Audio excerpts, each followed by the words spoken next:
What up, Gophers? Jared here. This episode is different than what you're used to hearing from GoTime. We've been clipping highlights of the show for a while now to share on Twitter and YouTube, and a side effect of that effort is I have a bunch of awesome clips just sitting on my hard drive collecting digital dust.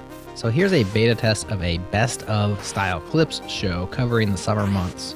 I hope you enjoy it. You might if you missed a few episodes or if you listen distracted sometimes like I do. Please let me know what you think in the comments. If people dig it, we'll probably do this more often.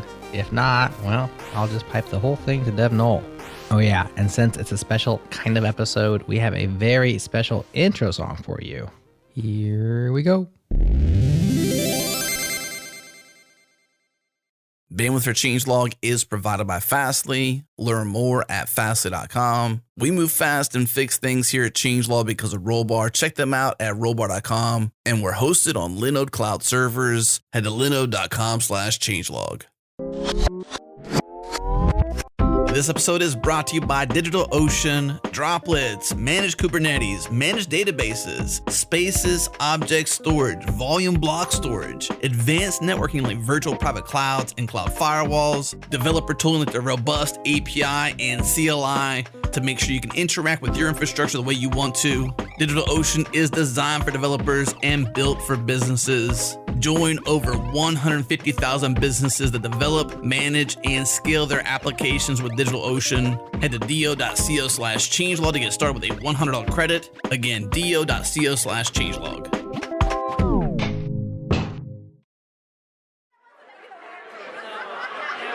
I see bars and kilobytes. Kilobytes. Sites. Bars.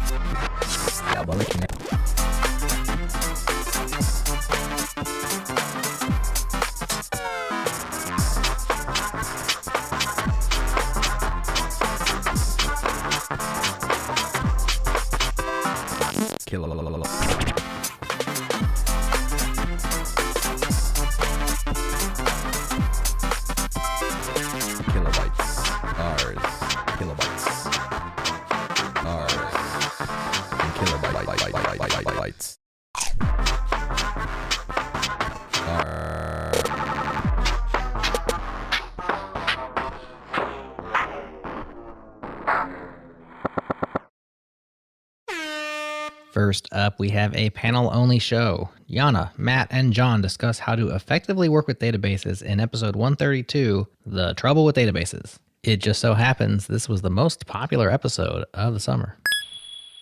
The way the database works or the way it models things has a lot of things in common with the storage engine. So the way you store, the way you shard, the way you really partition the data has a lot to do with the type of capabilities it provides to query. So from a high level perspective, it's always important, I think, for a user to understand how at the some sort of a lower layer things are stored. So you can estimate what is feasible, what kind of use cases are actually a good fit for that type of database. Even though it sounds like a bit of work, I really suggest people to take a look at what type of use cases make sense. And in the end of the day, at the storage level, what do they do before evaluating anything?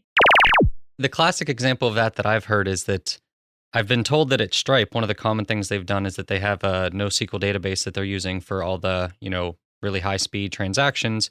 But then on the back end, when they want to run analytics and do all these other things, it's really hard to do that. And a lot of times people want SQL, they want to be able to use some tools that use SQL for that. So they actually take a lot of that data and translate it into a SQL database. And while it's delayed, it's only used internally, so that's okay. So they're taking that trade-off and deciding it's useful to have this data in both formats. And, it's like you said, they didn't switch from one to the other. It's more of a, this makes sense for this use case, and we port it over to this for another use case. Yeah, in my experience, I'm seeing always 2 or 3 databases, in a system. You can't really fight the trade-offs. You get benefit from them differently. There's usually a relational database, another database for warehousing reasons like analytics and so on. And then there's usually a database or something like Elastic for search reasons. So, you can at least like list 3 core data resources. Yeah, and then of course backup could even be a different one where you're taking backup and putting it in some kind of cold storage or just less active place. It's common, I think, for developers to want to get the perfect solution from the beginning and just build that. But probably a better strategy is to just start with one thing, simple, do what you're going to do with it. There are like 3 things you can have. In distributed systems, you can't have 3 of these things. You have to pick 2. And those 3 things are represented by CAP, which is CAP. CAP means consistency, sorry. A means availability. P means partition tolerance, network partitioning tolerance. And what he says is, if you want 100% consistency and 100% network failure partitioning tolerance, you can't have 100% availability. You always have to make that sacrifice. We're talking about relational databases as well as like schemaless, NoSQL type of databases. Actually, relational databases are more like CP systems. They have higher consistency. They are more tolerant to partitioning. On the other hand, NoSQL databases are, compromising from consistency. They're eventually consistent, but they provide higher availability. So they're AP systems. So if you have this like mental model, I think databases are becoming easier to understand because you know that there's a limit, like there's like physical limits to the world and you can't have it all. I've worked with some project managers that really just don't agree with this. They want all 3. Yes, because, it's just hard to explain. It's almost like Spanner is actually a typical CP system. It has 100% consistency and is very tolerant to partitioning, but its availability is significantly higher than any other relational database, which is it provides 5 nines of availability, which means like 5 minutes downtime a year. That's like amazing. Like most of the relational databases require 10 minutes or whatever a month for maintenance and so on. Or if you want to upgrade the schema, it requires downtime, or the failover, it requires downtime. So how did this happen? Like, the Spanner team kind of says that they're beating the CAP theorem because they provide this like high availability. And it has a lot to do the way how the internals of this distributed system is working, plus our good networking infrastructure. So we're just kind of like, improving the availability, not to 100%. We're still talking about 5 nines, but 5 nines is actually a lot in practice. So, our goal is like, maybe you shouldn't make as many as compromises. We will try to, provide you a higher availability, but you will still have the like transactional relational database. But at the same time, we have a lot of limitations around like, the type of the schema limitations, for example, some SQL limitations.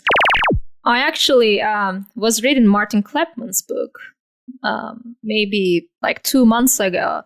And then in my dream, I saw myself writing that blog post. And as soon as I woke up, I took notes. Like, I think I drafted 10 items on the cover of that book. So that blog post actually like probably came from some of the, the ideas that I got from his book and so on. So that's really funny that like, I saw that like the article was being very useful in my dream and it turned out to be true. It's so funny. Well, if people didn't feel stupid before, the fact that Jana's coming up with this stuff in her sleep is certainly going to do that. That's how Paul McCartney wrote Yesterday, by the way. He just woke up and had the song. My dreams are way less productive. Yeah, I just dreamed my legs were made of jelly. That's not helping anyone. I can't turn that into a blog post. Probably could. I might.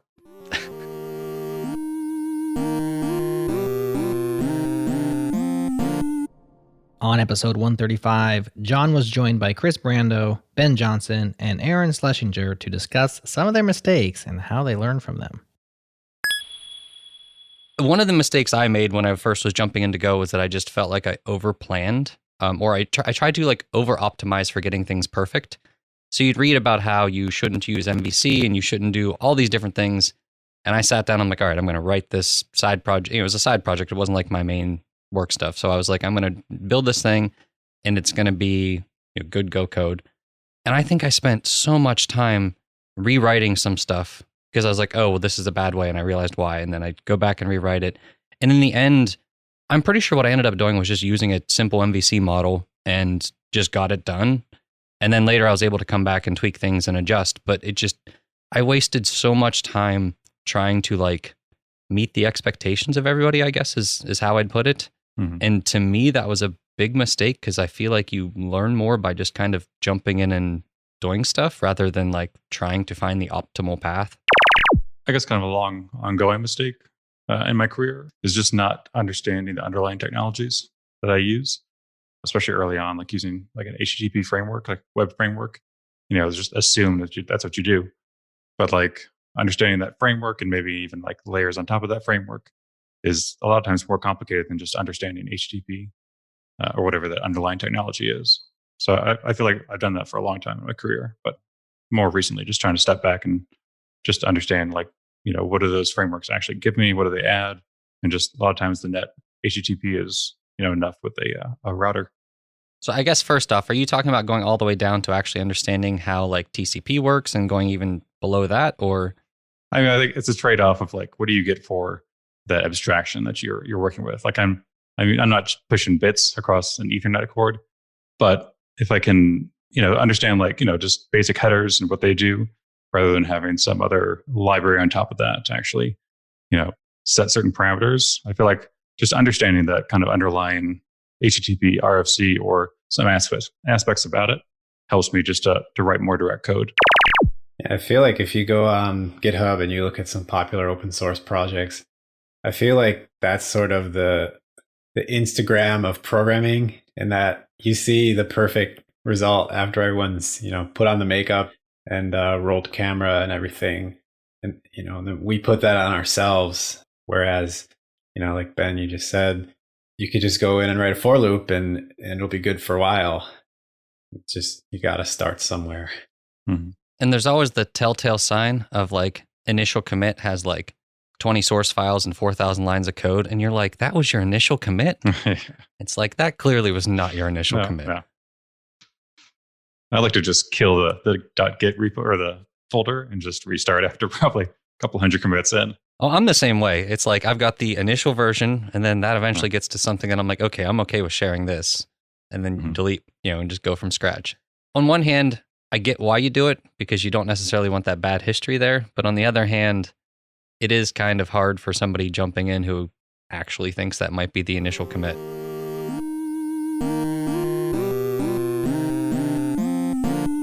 Next up, 136. This is when Matt joined the show as a guest with his Pace co-founder David Hernandez to talk about the technical decisions they made while building Pace with Go.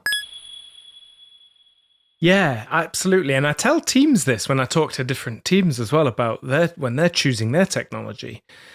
That's a big thing. gRPC, for example, might be the perfect choice from a purely technical perspective.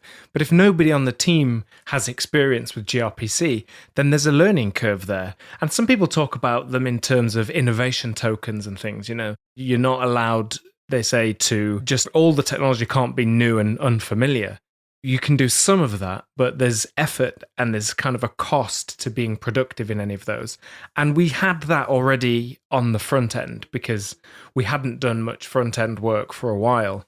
And we knew we wanted to use it was going to be a rich front end. So we knew it had to be somewhat of a modern.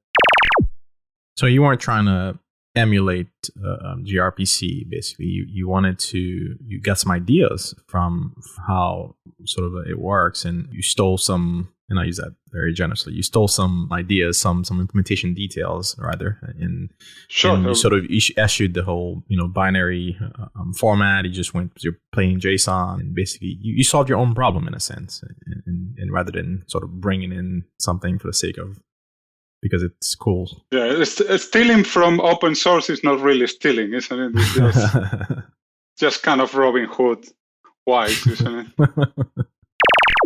Yeah, different sizes comes with different problems. Speed is different. That's why people try to put things like microservices, not because the microservices are better technology, because it's easier to control the size of the thing or the responsibility, things like that. In this case, everything is easy in that sense because we are two people, but we became from full stack developers to full company developers. We do support, we do marketing, we do accountancy. So it's not only the tech stack is quite wide in that sense. You have to worry about a lot of more things in this case. Yeah, I remember that release manager wanted to do like 2 releases a month and then be in sync with everyone. And they asked how many times we were releasing. And it was, that day was something between 10 and 20 or something. It was a very different mindset of rapid. As soon as it's a bit better than it was, we want to kind of get it out.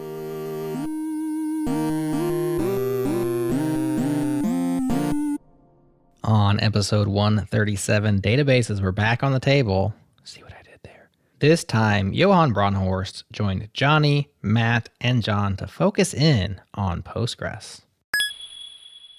Big thing that Postgres has over SQLite in Go specifically is really good library support. Unfortunately, the SQLite driver that everyone uses is a CGO driver.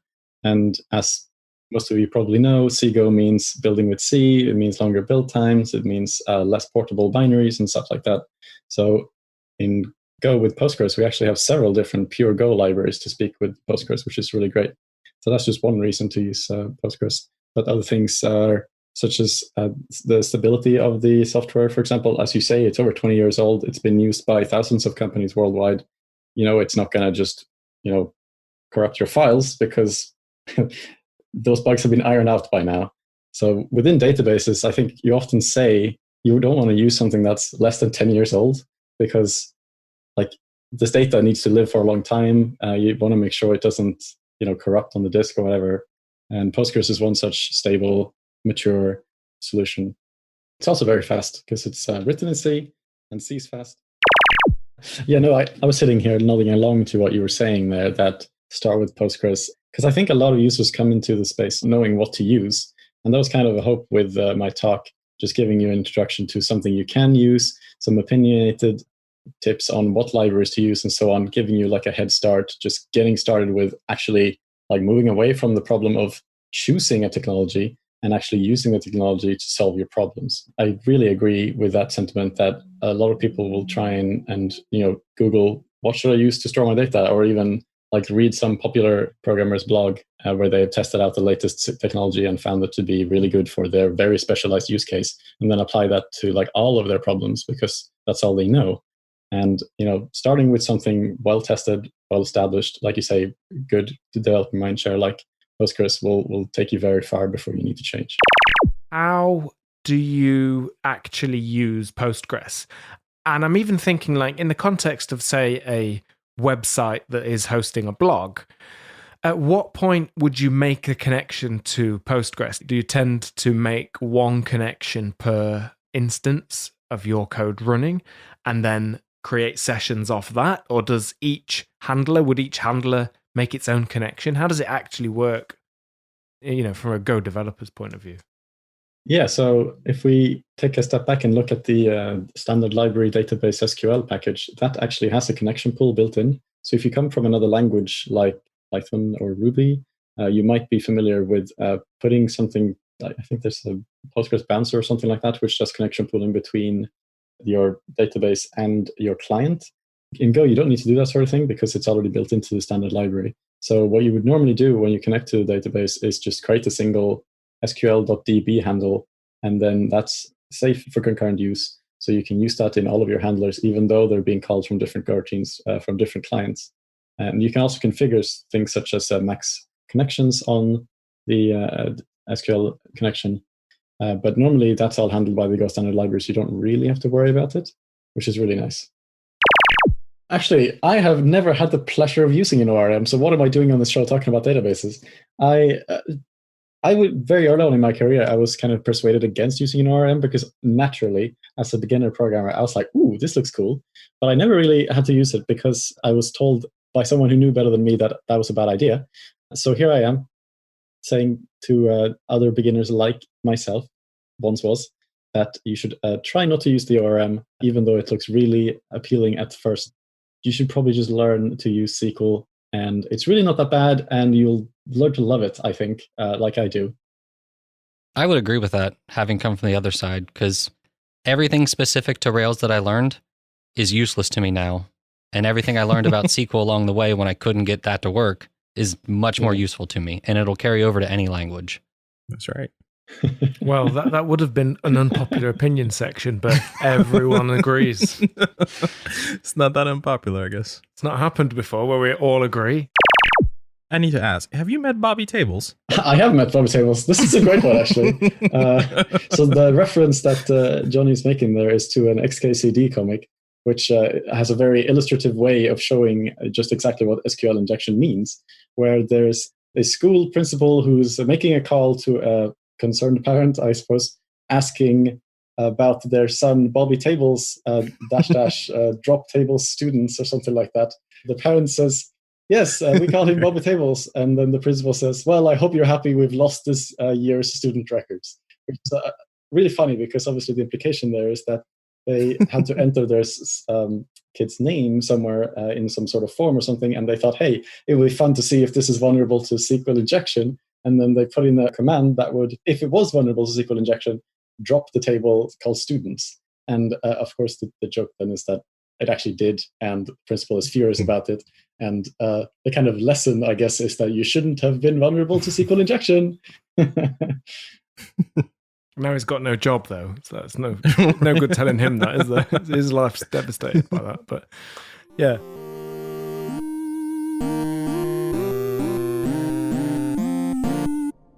Episode 138 was quite a departure and inspiring to many listeners, so we hear. Jackie Grindrod and Deshaun Carter joined John to talk about their first week with the Go programming language. You know, if somebody's trying to learn Go, what do you suggest? I think, Jackie, you said exorcism. Is that where you would suggest people start? So I found it worked really well for me because you'd put your solution in, you could see how other people solved it, but you'd also have mentors come and comment. And the really nice thing for me about the mentors was that they're really good at giving like iterative feedback. So it'd give me like some feedback and be like, here's how you can solve this a little bit more elegantly. And then I would do that. And then they'd come back and be like, okay, so now that you've done that, here's like another step you can do, until we got to like that final iteration. And I do have all those commits like tracked, so I can kind of watch the way that I grew as I was learning and the feedback I got. So I would actually recommend that because it was a very nice experience for me. You got to do it, and you also got like professional feedback from people who do this, which you might not always get if you're just learning a language on your own. On the front of learning things, an advantage that I didn't really realize, like I knew I had it, but I didn't really consider it until a conversation I had, I think last week or this week, was about concepts like garbage collection. I would have learned that in my computer science classes, and there are things that I just kind of knew about going into this that I didn't really think about as in terms of like when I'm learning it on the job in an ops role. Maybe that's not something that just gets presented to you. It might be like those kind of concepts that you need to learn outside of just the code. And that's kind of been interesting to figure out, like, how do you review either like best practices across different languages or different architecture patterns, which is not my strength. But trying to figure that out while learning the language can be pretty overwhelming, and just figuring out where to start. But yeah, there was people that were consistently there, and it was nice because it was kind of like having this little support circle that I really didn't expect this. Like, I expected streaming to be more like people coming in and being like, hey, you're doing that wrong. Like, hey, why didn't you do this? So it was really nice. I'm going to paint a picture. This is very similar. Like I'd said, every rep counts. I've been to the gym. You guys been to the gym? Maybe not lately, but it's kind of the same experience. Like, you definitely went out and you kind of said, hey, I'm going to go to the gym. I put it on a schedule and I'm going. And maybe you have a gym buddy. I think everything goes better. You know, you're pairing. You had some accountability. And I basically said, I'm going to buy some weights. I'm going to put them down here. And this was my path. I didn't put any like deadline, or I didn't have any severe accountability. I was kind of fitting it in. But it was my number one focus. But still, not only is it going to be stickier for you, I think that accountability, yeah, I think you probably went further faster.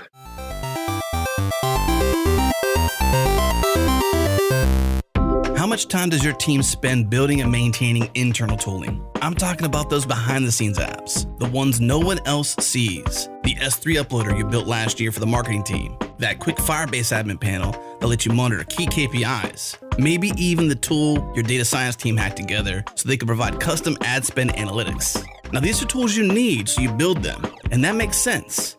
But the question is, could you have built them in less time, with less effort, and less overhead and maintenance required? And the answer to that question is yes. That's where Retool comes in. Rohan Chopra, engineering director at DoorDash, has this to say about Retool. Quote, "The tools we've been able to quickly build with Retool have allowed us to empower and scale our local operators, all while reducing the dependency on engineering," end quote. Now, the internal tooling process at DoorDash was bogged down with manual data entry, missed handoffs, and long turnaround times. And after integrating Retool, DoorDash was able to cut the engineering time required to build tools by a factor of 10x and eliminate the error-prone manual processes that plague their workflows. They were able to empower backend engineers who wouldn't otherwise be able to build front ends from scratch. And these engineers were able to build fully functional apps in Retool in hours, not days or weeks. Your next step is to try it free at retool.com/changelog. Again, retool.com/changelog.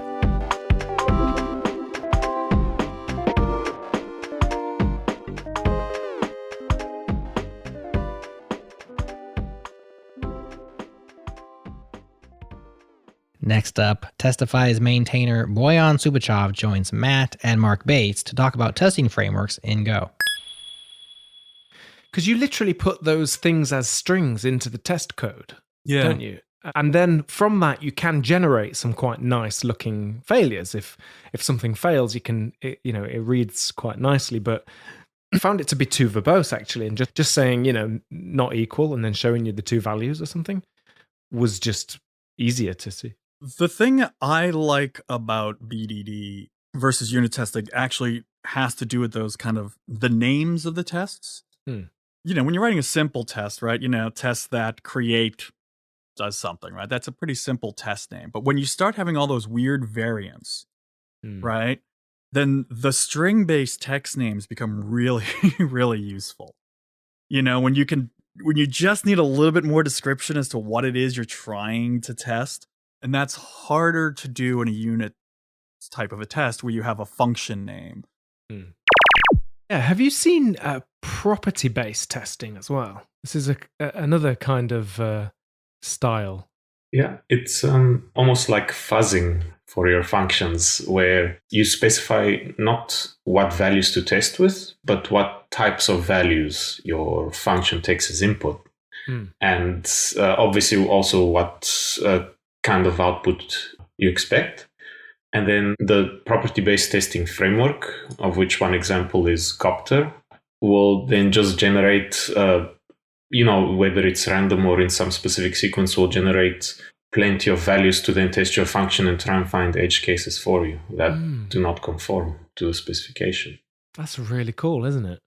Yeah. The first exposure I had to that was with Hypothesis in Python, and it was pretty awesome. I mean, an obvious problem there is you now have, especially if your functions are a bit more complex, that it can take a while for tests to run because you're now running the same function 10,000 times rather than once or 5 times. But, for pure functions where your code doesn't have side effects, it's very good at finding edge cases and little behaviors that you didn't anticipate. In Ruby, we had a great thing called timecop, and it was such a random Ruby thing where it would override basically time.now to be whatever it wanted it to be, because you could just override anything. So you could say, like, I want to be 3 weeks into the future, and time.now would return 3 weeks in the future. Great Scott. Oh, God. It was spectacularly awful and good and fun. Yeah. It was one of those things you can only do in a dynamic language, though. Yeah. And it's also the reason I'm not using a dynamic language.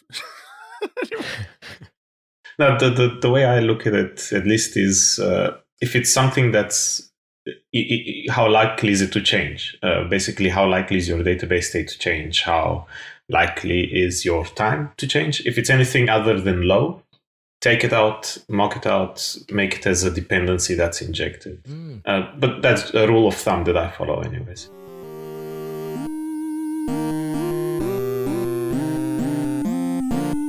Episode 140 was our most anticipated show of the summer. The latest draft proposal for generics was posted in late June, and it took us a few weeks, but we managed to get Robert Griesemer and Ian Lance Taylor on the show to answer many of the community's nagging questions about the latest proposal. Robert and I released the updated design draft for moving forward with generics. The biggest change was that we dropped the idea of contracts and just decided that instead of having a separate syntactic construct, which was a contract, that we could just use interface types to describe the contract between the type argument and the type parameter. A lot of people looking at contracts had seen that they seemed a lot like interfaces, and people had trouble sort of separating out exactly when you would use a contract and when you would use an interface. So we simplified this, and this was, I should add, almost entirely due to Robert. We simplified this to just use interface types. And then the second big step we made was we've released a translation tool and a type checker. So we have a type checker that works for the design draft, the description of generics in the design draft. So that gives us, some confidence that what we have written about can actually work. And we have a translation tool which translates code into ordinary Go. The translation tool is not by any means a final thing. There's cases it doesn't handle. It's just an experimental tool, but it lets people actually write code that can actually run using generics. So we can get a feel for whether generics actually works for people and whether it actually addresses the issues that they have. So more practically for the Go community, when do you think that you're going to get enough feedback to move forward with moving from a draft proposal to actually putting it forth as a proposal to change in the language? Yeah, we don't have any timelines in mind, I'd say. As we mentioned earlier, we're still trying to pin down some of the precise semantics, which I don't think is going to affect any existing code. In fact, I'm sure it's not going to affect any existing code. We want to make sure that we understand it. We want to make sure that, the multiple Go compilers will all implement the same thing. We're going to have some sense of how to add to the language spec. So those are the steps we're looking at now. We're certainly going to move forward as fast as we can toward making a formal proposal. Of course, at that time, none of it will be a surprise. People will have seen all of the ideas already, and we'll just have to see how it flies. So far, I feel like the reaction's been largely positive, which is encouraging, but I don't know exactly what the timeline is going to be. My experience with generics was maybe C++ with templates, and probably the highest point there was when I was able to, as Ian alluded to before, it's Turing complete. I was able to write a program using C++ templates that would decide whether a constant was a prime number or not, and the compiler would decide it at compile time. So that's not the kind of thing we would like to support. With respect to what I'd like to see or not see is, honestly, I'm worried about the kind of code that people are going to write. There's no question about that. And we see some of the examples that people send us that cause crashes in the prototype, and they're just unbelievably convoluted and really, really hard to decipher. But as other people have pointed out, those people are really pushing the envelope. They're trying to just see, what can I do with this thing? And I hope this is not going to be, the kind of code that people are going to write down the road. I think one of the first things we need to do, if we have this for real, we need to come up with a kind of best practices guide that guides everybody a little bit as to how you should use generics and when you should use them and when you should not use them. Very similar to what we developed for Go routines and channels. In the early days of Go, everybody was using Go routines and channels for everything. And it took a little while for us to learn where it was appropriate and where it wasn't. The experimental tool has no similarity whatsoever to any real implementation. So we know it's slow, and it's going to be slow, and that's just inevitable. If this does move forward to become a proposal and it gets accepted, then most likely the implementation will be to start with a branch of the main Go toolchain, and we'll start adding generic support on that branch, which will involve changing the compiler mainly.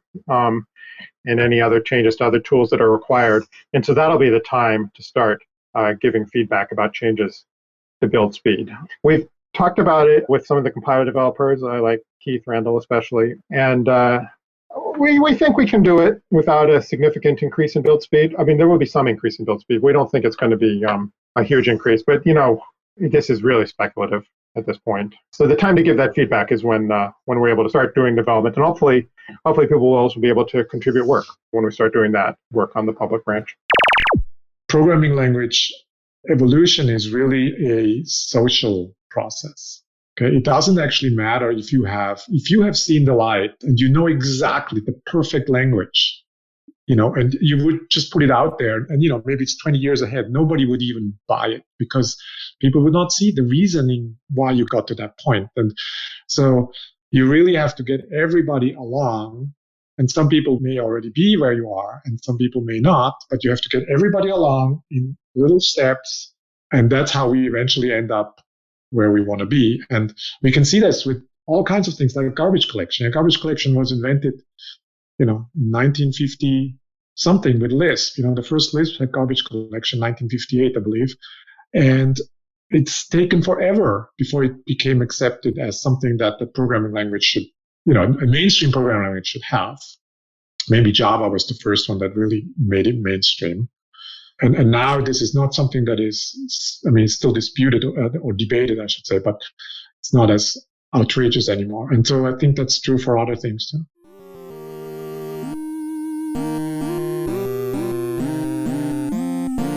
On episode 141, guest Daniel Marti helped Matt and Johnny explore Go's encoding JSON package. Yeah, and it's JavaScript object notation. So it comes out of JavaScript, but it turns out to be really kind of useful across every language really has now some kind of JSON support. It's practically everywhere. Practically every language out there that's modern today has to have JSON support because you just do. And your computer, you might not see it, but it definitely is running JSON at some level. Yeah, and so there's it's an object and it has fields, and those fields have some types. And it's the types that we're used to as well in Go, like strings and numbers and Booleans. Any others? Other objects, arrays, those kinds of things. I think that might be the whole list.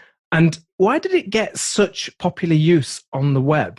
I mean, it kind of is kind of perfect, isn't it, for web technologies?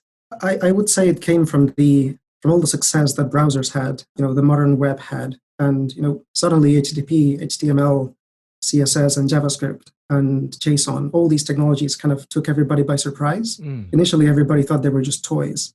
But now suddenly people are building real companies on top of them.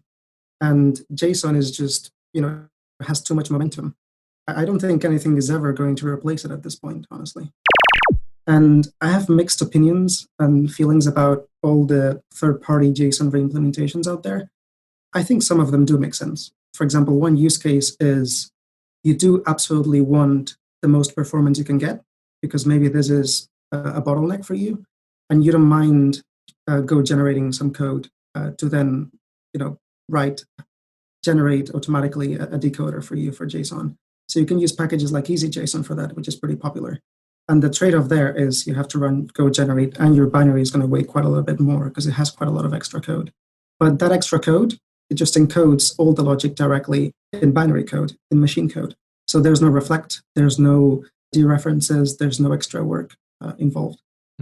So I think that's clearly one of the cases where it might make sense for your use case. I like how you framed that as well. You're saying maybe it's a bottleneck in your case. And that's the thing. It's like once you've seen that this is a place where an improvement is going to make a difference for you, then it's worth taking on the extra pain, whether it's complexity or learning a new API or whatever it is. I like that approach because, well, I think it's what we should always be doing. As you alluded to, Johnny, we kind of can get a bit obsessed with why wouldn't we want the fastest possible thing? And the answer is it might be good enough just using the standard library. There are some bugs. For example, there's one that I would say affects most code bases out there, which is the standard, you have an HTTP endpoint and the body is JSON, so you want to decode it. So what you do is you take the r.body and you do json.newDecoder.decode with the body. and then into some structure. And if you do that, it's buggy. If you just do that. I've just got to go. What do you mean it's buggy? Tell me why, please. So this was found by Joe, one of the maintainers, I want to say about a year ago. And the bug is the decoder is meant to be useful for streams of JSON values. And that is, for example, when you do go test with a JSON flag, it's going to give you a new line separated stream of JSON values, of JSON objects. Yeah, that's kind of how I was using it in those tools I was talking about. Yep, exactly. In a way, it is kind of streaming in a way. Like it takes the reader. For each object, it buffers it, I guess, but it discards that previous object, doesn't it? Yeah. Yeah, next time, right. So in a sense, it's streaming. It appears to you as if it's streaming, but internally, that's not what it's doing. But it's still doing it only one object at a time, which you could say is a stream. It's just if it's a great big fat object, then... Exactly. You're in trouble. Yeah.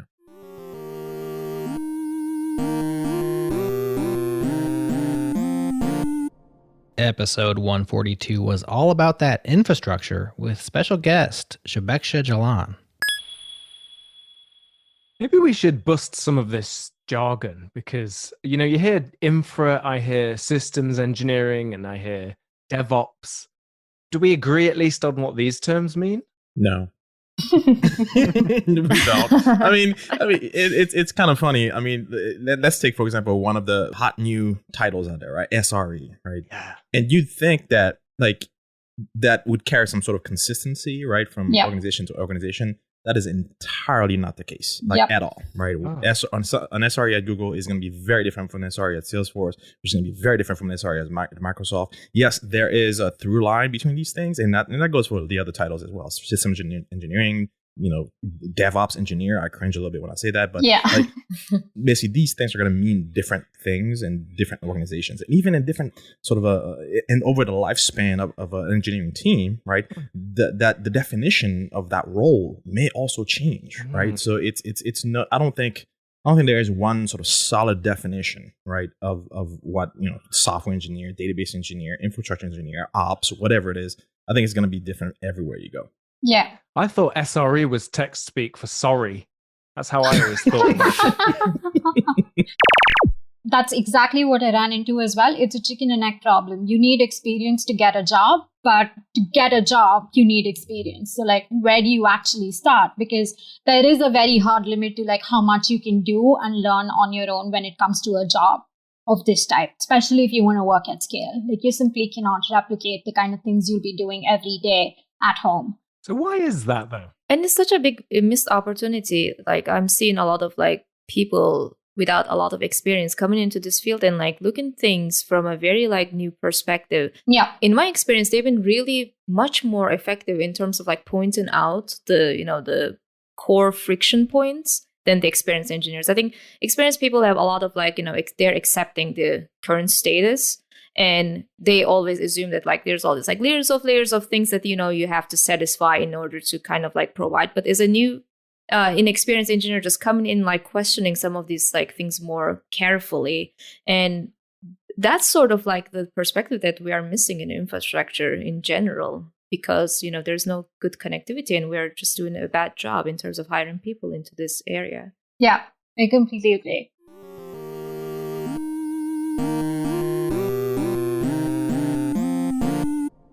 Last but not least, on episode 143, Francesc Campoy and Isabella Redelmeyer join Matt and Yana for a deep dive on Go's context package. Like, there's a very straightforward way of cutting down the latency, like the tail latency in your requests. So if you have a request, let's say that you have a request that you send into a server and it takes 5 milliseconds 99% of the time. But then there's 1% of the time that it takes 1 minute, which is not good. So what you could do is make that call multiple times, and you're going to do it with cancellation. So you're going to do context with cancel of your original context. And then what you're going to do is you're going to use the same context for all of those calls and have defer cancel at the top of your function. And then as soon as any of those values returns and you return from that function, the rest will be canceled. And that's going to take down your 99th percentile from like 1 minute down to 5 milliseconds. So that's like small things that you can get a lot of performance, especially when you're using a server that is not something you manage. So you cannot go and complain to them about like, hey, your 99% latency is awful. You can still fix it by doing this little hack. Why is there context.todo? Great question. Yeah. I don't know. So context.todo and context.background do exactly the same thing. They return an empty context. In an empty context, that doesn't have values, doesn't have timeouts, it never gets canceled. So it's like literally an empty struct. That's what it is. So the interesting thing is that when you return background, what you're saying is that, oh, this is something that I'm starting from scratch. So you're basically saying there's no previous context. This is something that I'm creating, right? So for instance, in the example of the CLI, you're running your CLI, and at the beginning, there's no previous context or anything. Like maybe at one point, we will have actually a context coming from Signal. That would be an interesting thing, but otherwise, we don't have anything. So you would call background. Context.todo was added just so as different functions, like you need to start, like you're creating a tree of functions that are calling and passing context around. So how do you do it if you want to add it to all of them, but little by little? Like if you start from the top, it's going to be, you cannot pass functions until they're accepted. But if you do it the other way around, like you build a function that starts by saying, oh, I accept a context now, and you can pass a context to me. Then the caller could say, oh, okay, so I should have a context, but I do not have it yet. So instead of calling context.background, which implicitly says, I do not have a context and I will never will. So to do is just, hey, I do not have it yet, but let's fix it later. So it's literally just so when you grab to do, you can find where you need to still do more work. And I think that's kind of cool. Like the fact that they thought about these. Otherwise, I mean, you could have done the same, calling context.background and then having on top like a comment doing to do has a real context. Yeah. But they did it this way, so it's more explicit, and you actually could do code analysis and look like, hey, this is not done yet. What's up, Gophers? Are you looking for a way to instantly debug and troubleshoot your applications and services running in production on Kubernetes? That's a mouthful. Well, Pixie gives you a magical API to get instant debug data. And the best part is this doesn't involve changing code. There are no manual UIs, and all this lives inside Kubernetes. Pixie is an API which lives inside your platform, harvests all of your data that you need, and exposes a bunch of interfaces that you can ping to get data you need.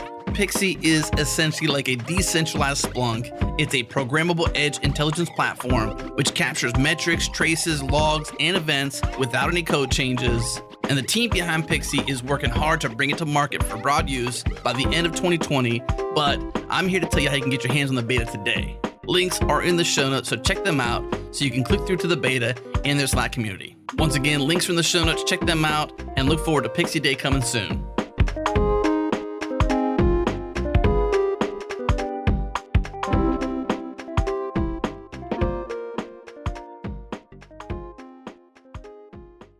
Of course, no Go Time Hits collection would be complete without some unpopular opinions in the mix. Let's finish up with a whole package of them. Logbot, roll that unpop jingle. Do you want to hear the Breakmaster Cylinder mix or the Rockapella version? Let's rock that Rockapella version. Why not? A fine selection, if I do say so myself. Rolling unpop Rockapella. Enjoy. Unpopular opinion.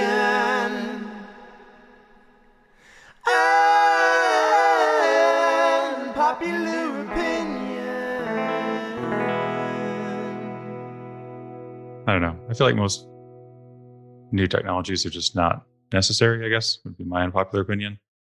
Docker, honestly, like Kubernetes, a lot of those. I feel like you can run, a stack, not the same stack, but you can run basically like what we used to run back in the 90s or whatnot, or early 2000s, where it's just like, here's a web server running, you can run a business off of that and probably be fine. I mean, obviously back up your data, but that'd be my unpopular opinion. I think for me, an unpopular opinion I have is, I guess once your organization or the engineers in your organization reach a certain level, that you shouldn't really just take software from other companies. Like, I think gRPC is like a big one for me, where it's just like, once you have a group of people that understands how to like build things with TCP and HTTP, you could probably just build it yourself, and you should do that because your organization's needs are going to be very different than like what Google needed for when they built gRPC. So I think it's like I fall closer to that, what used to be called not invented here syndrome. And I think like that's probably where we should be edging back to. But I realize that is wildly unpopular with a lot of people. And they usually say, just use whatever is out there because that's better. Well, I mentioned REST APIs earlier. I don't think they're good. That's my unpopular opinion. I think they cause more confusion than problems they solve. Actually, an unpopular opinion I have is, you should try and work in tiny teams. A lot of the problems when it comes to software engineering come at scale, and that's not just code scale, but people scale. So if you can have tiny little teams working on a problem, and you can do this within bigger teams, like just literally as 2 or 3 people, you are now a new little team. You can be so effective in such a small group because you cut out a lot of the work needed really to marshal the team. You can't always do it, and it sounds a little bit antisocial, but that would be my unpopular opinion. Tiny teams. I have this library that I like to use, which is called a Squirrel, and it's a query builder, and it uses the builder pattern. Everyone hates the builder pattern in Go, right? And for good reason, because the builder pattern doesn't work well with the static typing that Go provides, because we don't have generics. And Squirrel suffers from this problem as well, but it's also provides a lot of power at the same time. So it's like the one exception to the rule of don't use the builder pattern anywhere is for query building, use the Squirrel package because it's really easy to use and constructing queries with.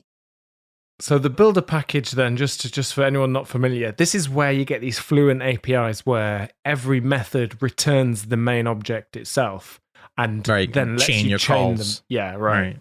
And I should say I hate these because you can't define interfaces that work with them like at all. It's just a nightmare. So I do have one question, Johan. Could you reconstruct the Squirrel package using like functional options? Potentially. So do either of you have something you'd like to share? I have one. I think that pair programming is an unpopular opinion. I did it early in my career, took a lot of time off. Like a lot of companies are afraid to adopt it. I work for a company that I think does it really well, but I still think it's an unpopular opinion that pair programming, mod programming, I think that's the way things are going to be done if you want to be successful in the future.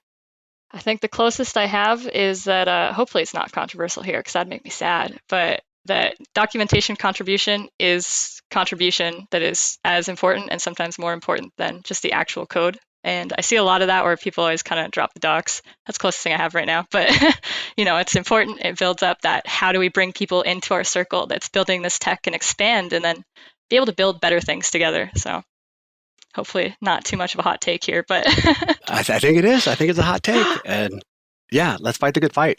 Like, keep preaching it. I don't know if it's an unpopular opinion, but, I like short identifiers. I do. And I feel like the closer they are to where you use them, the shorter they can be. And the further away they are from where you use them, the longer they should be.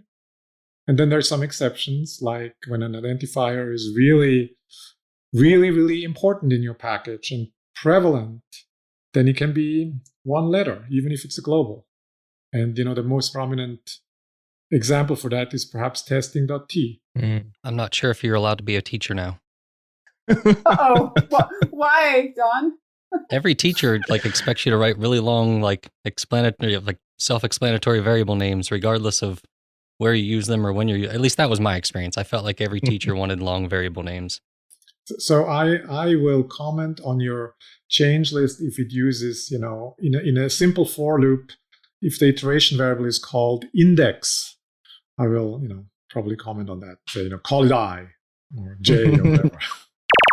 Okay, I don't know if this opinion is unpopular, but I feel like I write it a lot. So there's certainly people who don't seem to grasp it. And that's that the language is not perfect, but every change to the language carries a heavy cost. So when you want to come and argue for why the language should be changed, and we see that a lot. I'd say that there's probably one a day suggestion for some way to change the Go language. Don't just talk about how it makes the language better, but also spend some time to talk about how it makes the language worse. Because there's no such thing as a 100% good change to the language. I shouldn't say there's no such thing. Maybe it's out there. Maybe no one has thought of it yet. But probably it's a good bet that all the 100% good changes to the language have already been made. And so when you want to change the language, spend some time to think about how it makes things worse, as well as how it makes things better. I think I just saw Ian drop a metaphorical mic. We're going to go back now and think a lot about how generics makes things worse. So my unpopular opinion is that encoding JSON is fast enough. Oh, come on. Wow. This is the guy responsible for making it faster. Well, I'm going to say generally, where generally means it most likely applies to you. Yeah. But it might not apply to the 1% that's doing something completely esoteric, such as handling 20 gigabytes of JSON. But most people don't do that. And kind of my point goes back to the trade-offs, right? Yes, if you pick another package, you can get maybe a 2x, 3x, maybe even 4x improvement. But is it really worth sticking with JSON at that point? The overlap between the people that are stuck with JSON because they are, and the people that have to deal with a lot of data is very small, because the people that have to deal with a lot of data, they generally pick better formats that are faster to decode. I think that is a pretty solid argument, actually. Yeah, that's not unpopular with me, that one. I think you've nailed that. Yeah. Yeah. Well, you would think that the amount of people yelling about encoding JSON being too slow would disagree. Sure. Well, but that's because we gave them the tools to benchmark things. I don't know what you expect. Of course, you're going to be moaning. Should take them back.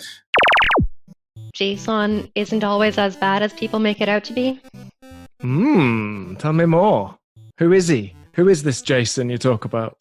Yeah, that Jason who gets so much flack. Why are you defending him all the time? Yeah, well, I've seen a lot of people switch, in my opinion, prematurely to protobufs in particular, sometimes to Thrift, where you just change from one problem to another. And especially, I think, for anything that is used externally to your company, so for example, open source code, protobufs can get very complicated, especially if you're exposing something that is going to be used across multiple languages.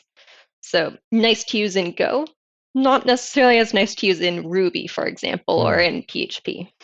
Yeah, or indeed the web browser. Actually, yeah, we That's did a big one. we did an episode on this very recently.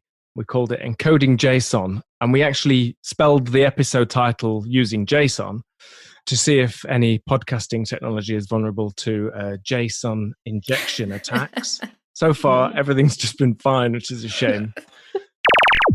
Jana, do you have an unpopular opinion? I have a controversial one. Oh, let's do it. Let me just re-record the theme tune then. God, no, what's your controversial opinion? I do think that, like, I really like Go as a language, like the simplicity and, verbosity wise, it's just one of the best options that you have.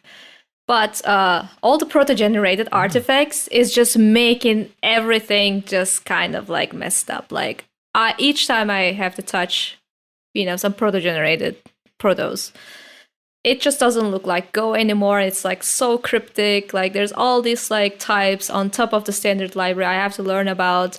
Proto has its own like struct, like all of the like, mess, and even like the timestamp, for example, type is like a completely different representation. So you basically have to adopt into that like verbose alternative universe. And it's just like my main pain point. And I've been like trying to collect all these like gotchas and tips and everything about protos for a long time. And I can tell you there's like at least 20 pages of me putting some tips like here and there. And I still need to go back to that document and reference to be able to kind of like take a look like, hey, this is what I'm supposed to do if I, see a type like this, put proto-generated type like this. And that's just like a big struggle to me. They've been trying to improve, the generated artifacts, but it's just too late, I think. I don't know if it's popular or unpopular, but I think that generics in Go are a good idea. I would say that's unpopular with many people that I know. But I do think that, like, I gave this talk a long time ago around functional programming in Go and basically why not to do it. And one of the biggest reasons, like there were two reasons. The first one is because there's no tail recursion optimization, which means that your program is actually 10 times slower just because of it. So that's, that's a small thing that maybe we should fix. But the biggest thing was the fact that if you want to do any kind of like interesting composition of types without generics, you're out of luck. You cannot really do it. You need to do empty interfaces everywhere, right? So generics, I am very excited about seeing them. Like I've been trying them and how they look. And now that, contracts are kind of like gone, or at least like they make much more sense. They're not as complicated as they used to be. I'm pretty excited about getting to use it. So I don't know when it's going to be released for real, but looking forward to that. Okay, those were your summer hits. I'd love to know if you find value in this style episode. Please leave a comment one way or the other. Open your show notes, click discuss on Changelog News, and let your voice be heard. You can also tweet at me if that's easier. I'm at Jared Santo. That's JerodSanto. Special thanks to BMC for all of the music and sounds you hear on our shows, especially that Johnny Borsco I See Bars remix we played at the top. I See Bars and kilobytes. Pretty dope if you ask me. Thanks also to our longtime sponsors. Shout out to Fastly, shout out to Linode, shout out to Rollbar. That's all for now. Back to our regularly scheduled programming next week. The panel did a Reddit AMA, so we're answering all of the community's questions with a couple special guests. Stay tuned for that. We appreciate you listening. Talk to you again next time.